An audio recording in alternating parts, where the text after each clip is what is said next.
University. He studies avian locomotion. He's going to tell us about some new experimental techniques that give us a closer look at what the musculoskeletal system is doing under the skin in bipedal birds.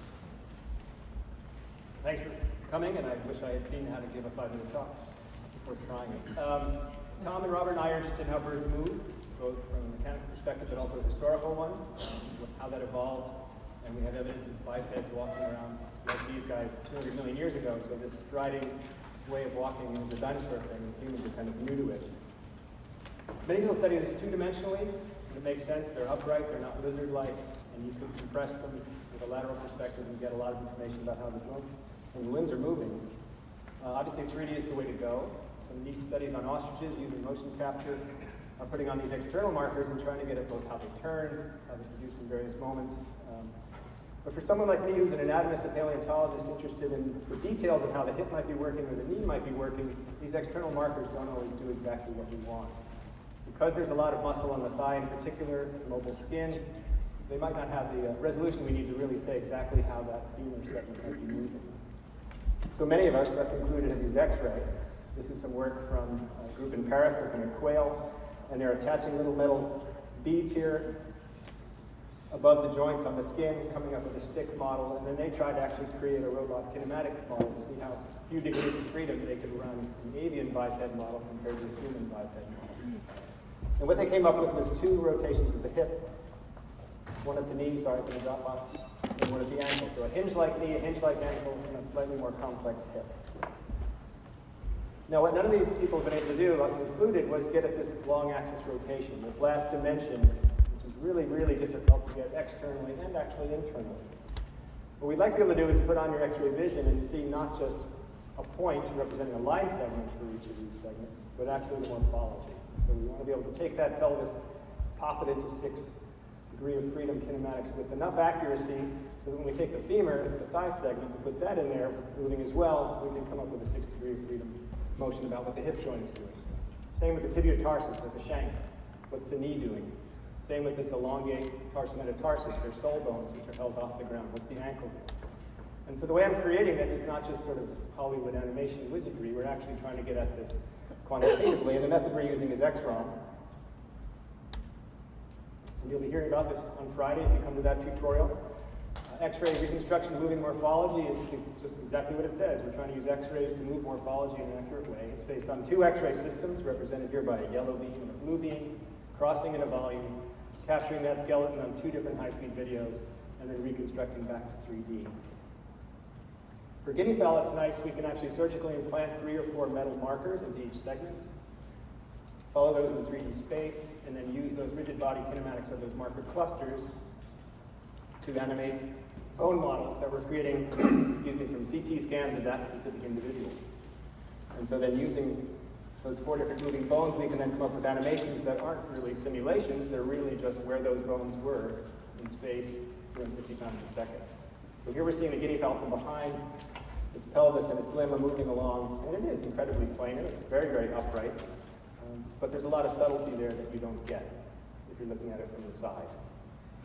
If we take a look at that sequence for the hip joint, there's a series of 21 strides. We can see in blue here the hip flexing and extending. This is what you'd get with a lateral view 2D perspective. What you'd be missing are these long axis rotations in red.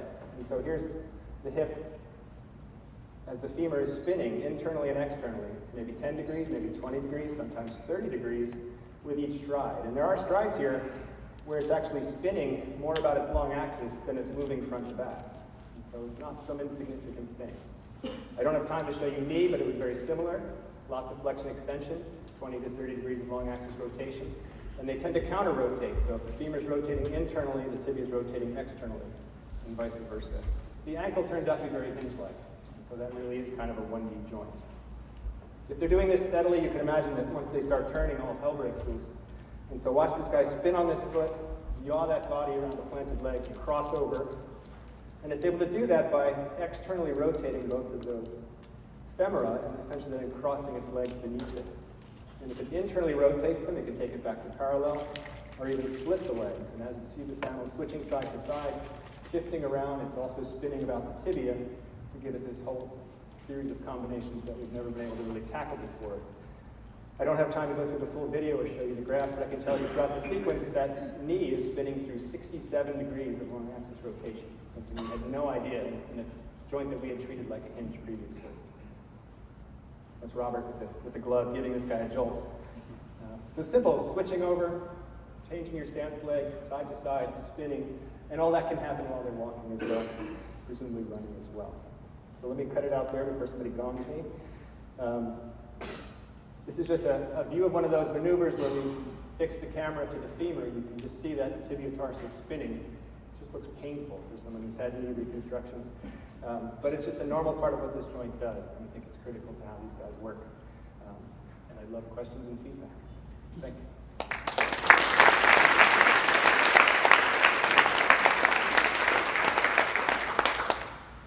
So we have 5 minutes for questions. I think Steve has 3 up there. No one else pipes in. Yes. So, I had an argument recently about foot placement for humans and side-side corrections.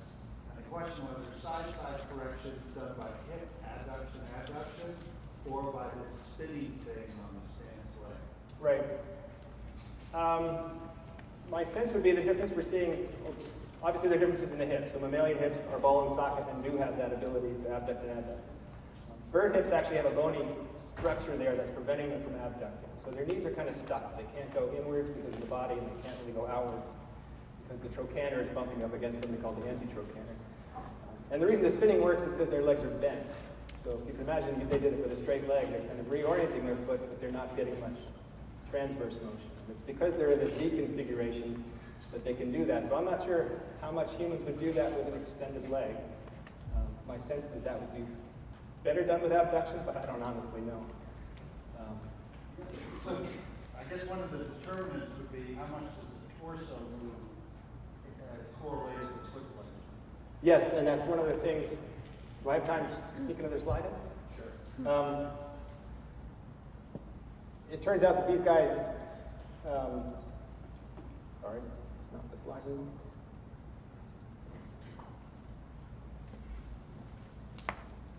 These guys rarely walk with their pelvis pointing forward. It's not going to play, I'm sorry. Do it from there. So this is showing right and left hips, alternating in flexion and extension. And here's right and left long axis rotation, which is actually in phase. And the amount of long axis rotation depends on how much they yaw. So here the animal is 15 degrees to the right, and you end up with a lot of asymmetry. It comes back to square again, the asymmetry goes down, and the need for the long axis rotation goes down.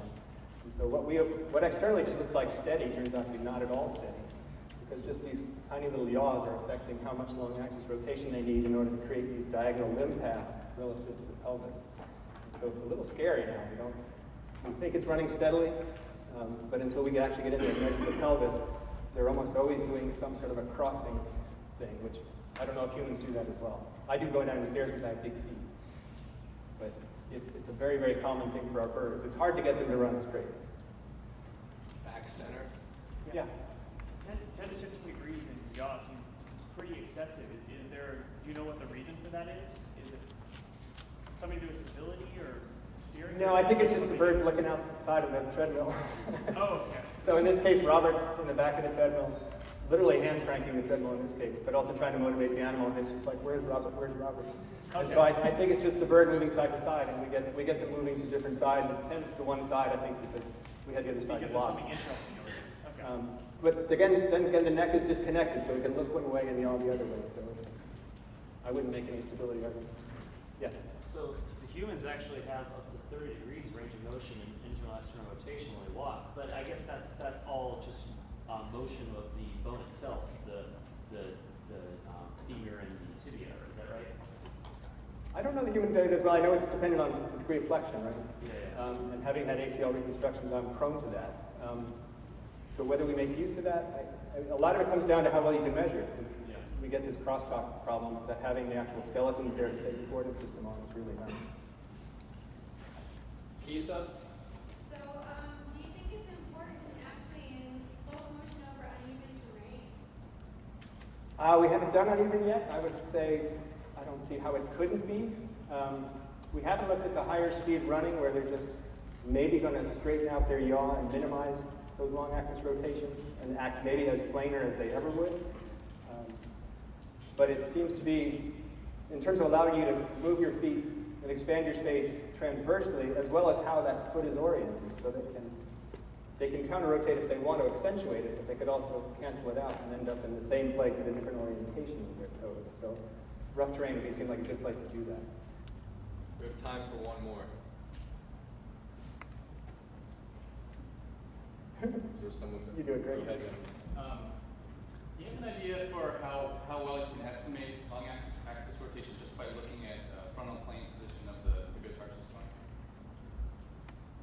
I'm just thinking that the knee and the tibiotarsus is relatively hinge-like. So. Right. So once you know that